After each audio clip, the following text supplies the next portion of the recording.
আজকে করব পটল দিয়ে মেকআপ। আরে হ্যাঁ, ঠিকই শুনেছো। চলো পটল দিয়ে মেকআপটা করা যায় কিনা একবার ট্রাই করেই দেখি। এখন রেডি হয়েছে, এখন বিকেল প্রায় ৫টার মতো বেজে গিয়েছে, কিন্তু এখন রোদটা অনেকটাই আছে। চলো আজকে মেকআপটাই করে নিই। আর আজকে আবার একটা সুন্দর শাড়ি পরে নিয়েছি, আর এই শাড়িটা হচ্ছে হ্যান্ডলুম শাড়ি।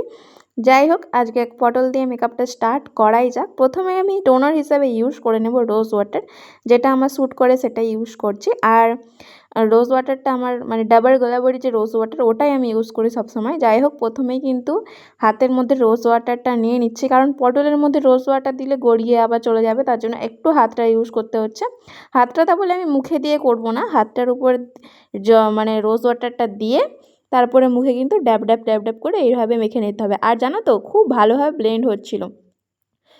তারপরে নিয়ে নিয়েছি সিসি ক্রিম। যেহেতু আমার কাছে কোনো ময়শ্চারাইজার ছিল না, কারণ আমার কাছে সারা বছর কোনো ময়শ্চারাইজার থাকে না, কারণ হচ্ছে যে শীতকালটাই থাকে। জানি মেকআপ করার সময় ময়শ্চারাইজারটা একদম মানে মাস্ট।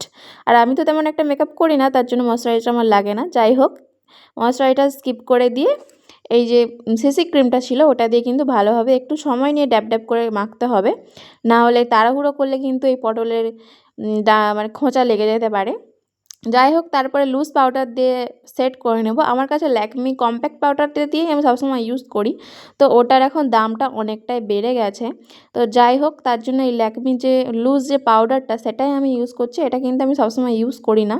তো যাই হোক, এটা কীরকম কী মেকআপ হবে তার জন্য কিন্তু আমি ওই কম্প্যাক্ট পাউডারটা আর নষ্ট করতে চাচ্ছিলাম না, ওর জন্য কিন্তু এই ফেস পাউডারটা নিয়ে নিয়েছি। তো এই ফেস পাউডারটা আমার স্কিনের সঙ্গে একদম যায় না, ক্যামেরাতে কতটা বোঝা যাচ্ছে কিনা বুঝতে পারছি না, কিন্তু ওইটা একদম সাদা ভ্যাট ভ্যাট হয়ে থাকে। যাই হোক, ওইটাই আজকে মেখে নিলাম। তারপরে কিন্তু আমি আইব্রোটাকেও ভালো করে সেট করে নিলাম, কারণ আমার আইব্রো দুই পাশে দুটো খাপচা আছে, ওর জন্য কিন্তু আইব্রোটা সেট করতেই হয়। তারপরে আই শ্যাডো পরে নিচ্ছে। এই যে আই শ্যাডোটাকে পটলের উপর দিলাম, তারপরে এই যে চোখের উপর ঘষে ঘষে ঘষে ঘষে লেপে দিতে হবে। যাই হোক, আই শ্যাডোটা কিন্তু খুব ভালোভাবেই ব্লেন্ড হয়ে গিয়েছে। আর যেহেতু আমি ব্লাউজের কালার পিঙ্ক, তার জন্য একটা পিঙ্ক কালারই চুজ করেছি। তারপরে লিপস্টিক কী করে পরবো, পটলের গায়ে এইভাবে ছবি এঁকে দিতে হবে লিপস্টিকের।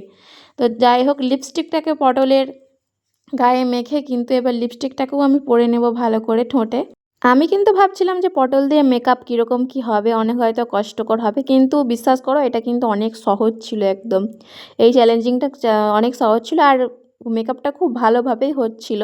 যাই হোক, পটল দিয়ে কিন্তু এই যে লিপস্টিকটা করে দিচ্ছিলাম, আর এই লিপস্টিকটা কিন্তু লিকুইড লিপস্টিক ছিল, ওর জন্য কিন্তু ভালোভাবে হয়ে গেল। তো কেমন লাগছে আমার ফাইনাল লুক তোমরা কিন্তু কমেন্ট করে জানাও, আর নেক্সট কী চ্যালেঞ্জ মানে দেখতে চাও সেটাও কিন্তু তোমরা কমেন্ট করে জানাও। আর নতুন বন্ধুরা আমার চ্যানেলটাকে অবশ্যই সাবস্ক্রাইব করে নিও। ভিডিও কেমন হলো জানাতে ভুলো না কিন্তু, আর একটা লাইক করে দিও। চলো আজকের জন্য টাটা, দেখা হচ্ছে নেক্সট কোনো ভিডিওতে। বাই।